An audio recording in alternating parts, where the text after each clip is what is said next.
Hello team, today's challenge is open issues where we're given an array of issues, an array of PRs. So we're doing some sort of code development here, right? And our issue tracker has all these numbers. Our PRs have completely different numbers, and we need to see which issues don't have any PRs, which issues are not ready to be closed. The catch here is that they have some very interesting rules around how this works. So a PR and a PR and an issue cannot have the same number, right? So if we see 1, 2, 3 in here and 1, 2, 3 in our PRs, those are not the same thing, right? They don't line up. Instead, what we have to do is we have to do a circular rotation of the numbers. So 1, 2, 3 can't equal 1, 2, 3, but if we take the 1, move it to the end, and we get 2, 3, 1, well, now it does line up. And if we had, say, 3, 1, 2, because we rotated the next number, if we had that over here, then that would equal, okay? But the same numbers can never equal. The other challenge here is that we might have leading zeros. So this issue here, 1, 2, if we add a 0 to it and start rotating through, then at some point we would get 201, and those two line up. So some very interesting stuff here, okay? But I think we can do it. We're going to go down here and get started. Now I'm going to create a const. Could I return directly from this? Absolutely, but I'm going to do it here because that way it keeps it a little bit clearer, a little bit easier to make sense about when I'm explaining it, okay? This open issues is going to be issues dot filter. We'll move it down so that it's a little bit cleaner. We're going to pass in our callback, which is going to be here. Great. Okay. Filter is going to return true or false. If we want to include it in open issues, we return true. If we don't want to include it in open issues, then we return false. Okay. We're going to do some work in here in a second, but that's going to give us a new array that we can return. So that's the hope. That's the goal here. Okay. Inside of filters, we are going to do some stuff. Okay, what are we going to do? Well, we're going to do a for loop. The for loop is so that we can rotate through those numbers and check against them, right? Which is a little bit of extra work. There's a lot of looping in here, but this should work. Okay, so right here we're going to go for let rot, right? For rotation of a function that we haven't seen yet, which is rotate num, okay? And we're gonna pass in issue, okay? So with that, we can test something. If that rotation, okay, specifically if PRs dot includes rotation, okay, rotation like this, then return false, because we don't want it. We found a match, right? If we find a match, then we don't want it in our open issues, and we do that by returning false, right? I mentioned that. If we get all the way through this for loop, then return true, okay? This is the bulk of the work in our main function. We do have one little extra bit, which is why I have this space here to remind me, but let's go take care of this rotate num, okay? For this, I'm going to start with a generator. I love using generators. They allow for loops, and you can really control the data that is being fed to that loop, right? So they return an iterator. You can iterate over stuff, which is exactly what we're doing in this for loop, right? Let rotation of whatever's returned from here, and we can get that done, especially on large pieces of data, right? Instead of generating the whole array, we can just generate one piece, test it, one piece, test it, and as soon as we're done, we can end, and it will cancel the rest of the function. So right here, that is like this. We set up an asterisk and toss that in, okay?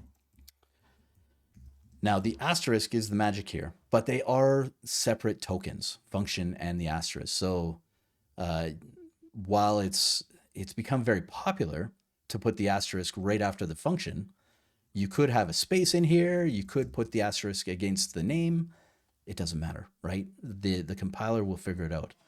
I'm going to stay with convention, which is to put it right after the function name, right? At which point we can jump in. The first thing that we need to do is take this number and convert it to a string, because that's the whole point of what we're about to do, right? So let's do that. That's going to be number.toString. Excellent. Okay. And then from here, we have some very interesting looping. I want to run this at least once, and I need to be able to take care of the leading zeros, right? Those leading zeros are going to be a chore. But if I really want to run this at least once, then what I want is a do while loop, okay? So I'm going to try this with a do while loop, just like this. And exactly what I said, if, regardless of anything, the while comes after, which means that it's going to run through the loop and then check the condition, right? Which means that I always run it at least once, and then I see if I can run it a second time, right? That's kind of what we're going for. Now, this is going to be pad, which is a variable we don't have yet, but so long as it's greater than 1. So we're going to iterate down through a series of numbers, right? Through a series of pads, we're going to add extra zeros to the front of the string and then loop through it, cycle through it, and see if any of that lines up, right? But as we go, we're going to do this, which means that right here we should go pad minus equals 1. And where is that pad? Well, it's up here, right? So we can go pad equals 0. And again, this is okay. Even though this is, technically this is less than 1, we're still going to enter this loop at least one time. Okay, so no problems there. But now we can do the work, right? We can get onto the real work, which is this. We're going to set let num string, I think that could be a const, but I'm going to leave it alone, equal to num.pad start with what? Well, it's going to be the pad. It's going to be the zeros. Sorry, that's what I'm looking for. Don't know where I was going there. This is the number of items we want, and this is what we fill the empty space with, right? That's what that's doing. And then we loop, and this is a very standard loop. So let I equal 1. I'll come back to that. I less than num string dot length, pretty standard stuff. I plus plus, and there it is. Why 1? Well, because we don't really care about the first one. If we put it at 0 and we put 1, 2, 3 into it, our first return would be 1, 2, 3. We don't want that, right? We aren't looking for matching numbers, so we just skip that first one, which means that if you really wanted to, if you wanted to get all of them, then maybe you set this to 0. But for today, I don't want that first one, so I'm going to skip it by doing 1. And then inside of here, I yield, okay? And yield is a pause, right? So it will return whatever we put in here, and then it will just stop, right? It'll stop right here at this yield. So it won't do any of the pad or any of the while stuff. It'll just wait, which is great. So I'll talk about that in a second once we have this in. But now we are doing numString dot slice. We're slicing on I, and we are adding what to it. So numString dot slice again from 0 to I. Okay. So we're taking that string, let's say 1, 2, 3, right? We're slicing off from 1 to the end, right? Which would be the 2, 3. And then we're adding from 0 to 1, but not including 1, which is the 1. So we would get 2, 3, 1, right? But as a string. So we should convert this to a number, just like that. Excellent. And again, so it's going to stop here and wait, right? It's going to wait for the next iteration of the loop, at which point it will begin here at the end of this string and keep going. So if we toss in 1, 2, 3, right? We convert it to a string. We pad it out if we need to. We'll talk about pad in a bit. And then we enter the loop, right? And we return 2, 3, 1 because that's the next thing. right? And then we wait for the next iteration of this loop down here, at which point we re-enter, we drop down to the end of this for loop, but we aren't done with the for loop, so we go back up and we yield the next iteration, which is 312, right? At which point we wait for the next iteration of this loop. It's going to try to pass through. It doesn't, so it goes -1. Can I -1? If I can, then I go back and do it. Otherwise, I just exit, right? At which point this loop will also be done and everything lines up, okay? At this point, I can run this and I should start to see some numbers, okay? Test 3 and test 5 fail because this is where we have multiple digits, right? So as an example, 15 and 15 don't count, but 12, right? 12, if we pad this with a 0, that can transform into 201. So we need to take care of 201, right? That's, oh, I'm jumping around. Wow, there's no 15 in here. But the 12 becomes 201. And down here, I think there was something similar. I forget which one. It might be 440 and 4400 and 440, right? In theory, we could pad this with a 0 and do the work, right? So we need to take care of that. We absolutely need to take care of that, which is what happens next, right? That's this space that's been left on line 16. So right here, I'm going to calculate my digits, okay? The digits is the maximum number of digits within here. And what we do is we go math.max, and we toss all of our issues in here, but we need to expand them out. That's going to give us a maximum number, which we transform to string, and then dot length, okay?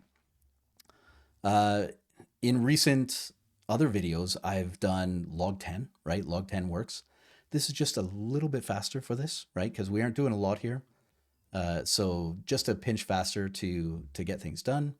Either one works. So if you remember that one and you want to use it here, you absolutely can. The point is that we're getting the number of digits, okay? And then the number of digits goes down here like this, and it works, okay?